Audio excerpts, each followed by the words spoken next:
Hey Peace family, Michelle here from supersfarm. So today we are doing a bunch of on the farm work. I've got to get the chicken coops ready for the freeze that's coming. It looks like we're going to have a full 5-6 days of hard freezes next week. And so I need to get that ready. I want to go ahead and put some things in the greenhouse, like some, potted plants and trees and things that I have around the homestead, put those in the greenhouse. And if I have time, I may go ahead and plant out a row of starts that I bought for the workshop that we had here on the farm, but didn't get a chance to plant. So I don't want to lose them, so I might as well just go ahead and plant them.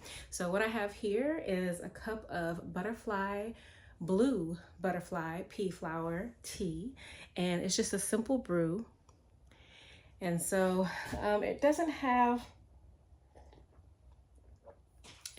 much of a flavor, but the medicinal properties of butterfly pea flower are outstanding. And so we drink for our health.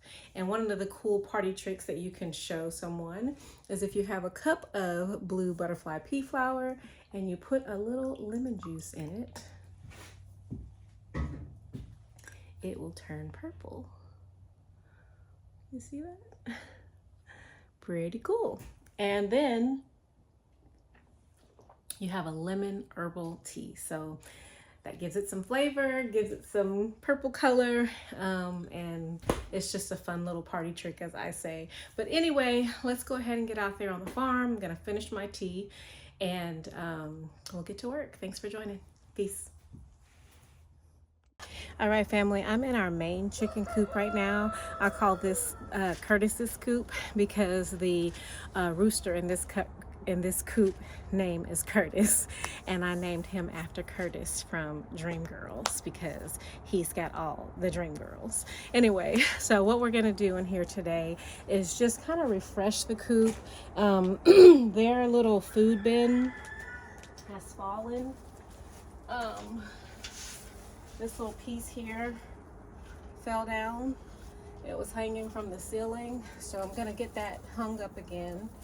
And also I need to get their roost back mounted on the wall because I guess just over time the weight of them, it's come off. So one second. Kind of dark in there, but you can see the roost there has fallen off of the wall, so I'm going to put that one back, and also just clean out their nesting boxes. And so just a little tidying up for the cold weather that's coming. So I just took the camera off the tripod because I don't have time to fool with it. This is a new tripod. My previous tripod was wiggly, and then once I got the tripod, my real camera broke. So yeah, that's that. So anyway, this is what I'm doing. These two pails here go there. So I'm going to level this off and put some bricks down, or like pads down, so I can then put the pails back on it, because I do have a problem with them like falling over. It's like, the chickens sit on them and poo and stuff. So I'm gonna just get them on the pad so they stay level. And then on this side, this is where their food bin is that broke. So not broke, it just came down. So I'm gonna put that back up.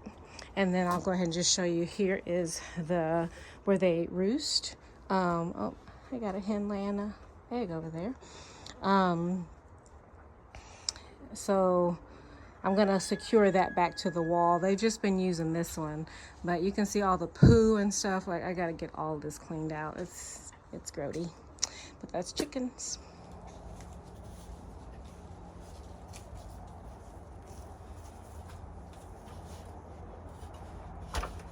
Ooh, this ground is uneven.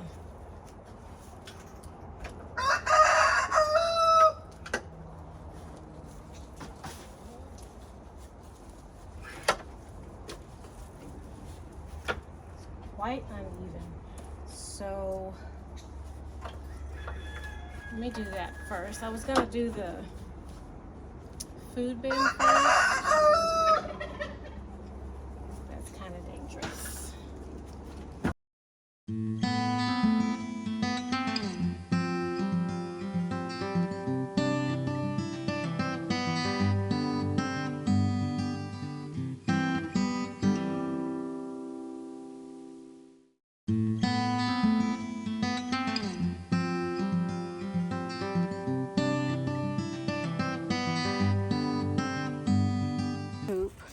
I still had that hen that was laying. I was trying not to disturb her.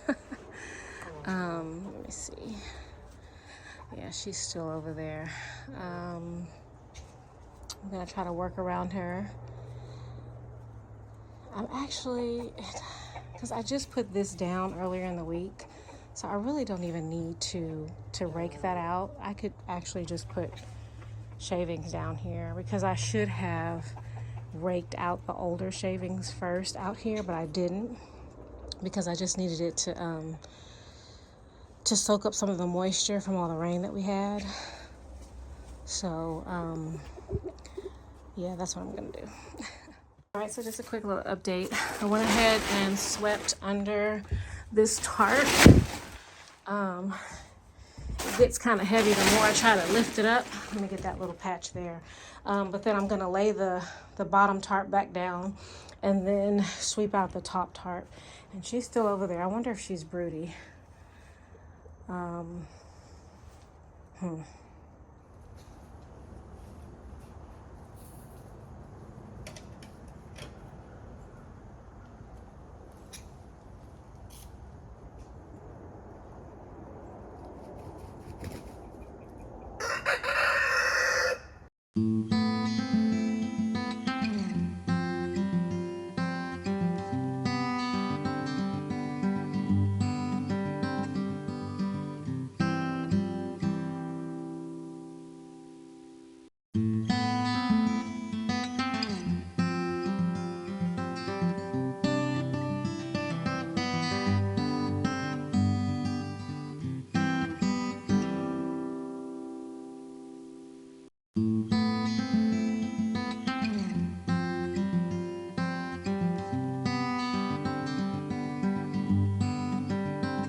So I think this is about all of that I'm gonna get out for now. It still has a lot of the wood shavings in it in that last dump I did. So I'll just continue to let this break down over the winter. It's gonna be a slow process, which we do that anyway, slow composting. I don't turn anything. Like here's one of our newer compost bins. We just dump it. And then maybe once or twice a year we'll come through and turn it, but not like, you know, to get compost in a certain amount of time, just to kind of keep it breaking down. We have one there, my original one in the back there, and then Super actually put another one there to put all of the leaves that have fallen this season. So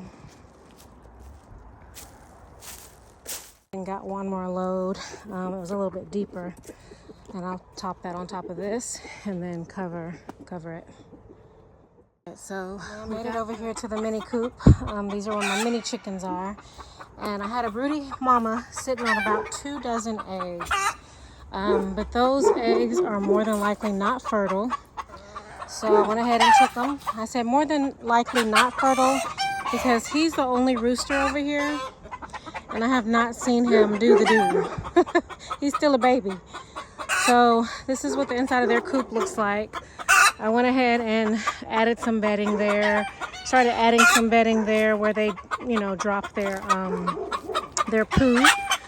And this is Broody Mama here. She's not happy at all. Sorry, Mama.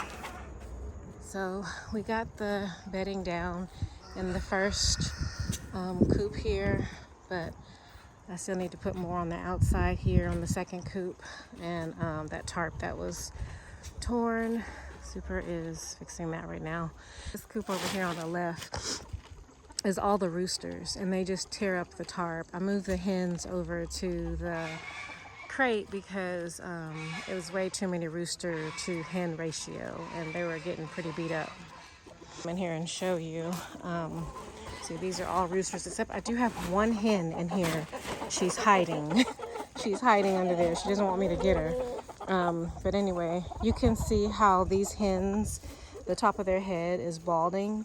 That's because the rooster will hold on to their head, their head back there, the back of their head, when they are mating. And so, it's just way too many roosters to hens. So these ladies are getting a break, but I've got to secure the tarp around this crate. So I got that tarp secured. Now I need to go through and put down some stakes, like regular garden stakes, so that worst case scenario, the wind or predator will have a difficult time blowing this over, knocking this over. So I'll just stake the bottom of the crate to the ground. Because of all the ruckus with putting the tarp up, I was able to capture that fourth hen. So they're all here. They'll be here for, I don't know, maybe a couple weeks till they start recovering. And I figure out what to do with these boys. You guys have any suggestions? Should I just let them free range like the other roosters? They're just so tiny and they get picked off really easily here in the woods. Hey, peace family, Michelle here from supersfarm. So this is like day 2, and I thought I would start the video in front of this beautiful rose that has bloomed in January, which is awesome. This is called the Tiffany rose, and it's a bush rose, like a cottage rose, I guess, that I got from Walmart. Anyway, so I gotta finish up today. The freezing weather is coming in tonight and it's supposed to last all week. So I'm gonna be in the hot mess garden today and the in-ground garden today. I need to get a lot of the plants that I have here in the hot mess garden that are not in the ground, that are still potted. I need to get them in the greenhouse, which is over in the in-ground garden. So thanks for sticking with us. We continue to prepare for this freezing weather.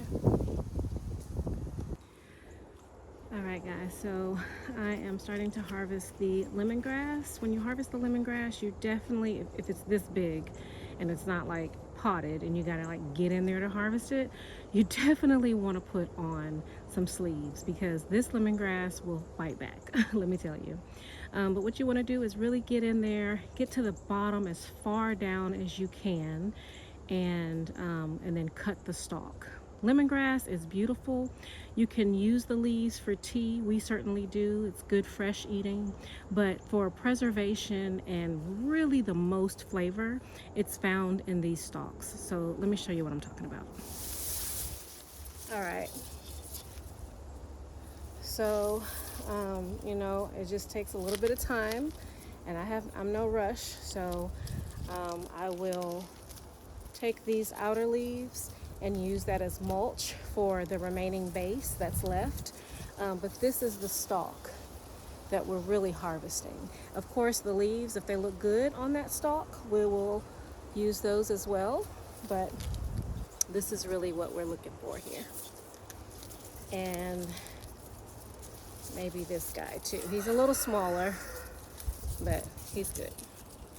So these will be mulch, and we will preserve these.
So we've got the lemongrass all harvested here. This is a second year lemongrass. I just actually, you can see here this was the original plant, and I just take the spent leaves and I mulch it, and this was what all the new growth that we got this year. Same thing with here. I don't see the original plant, but this, all of this here was all new growth. So, oh, here's another one.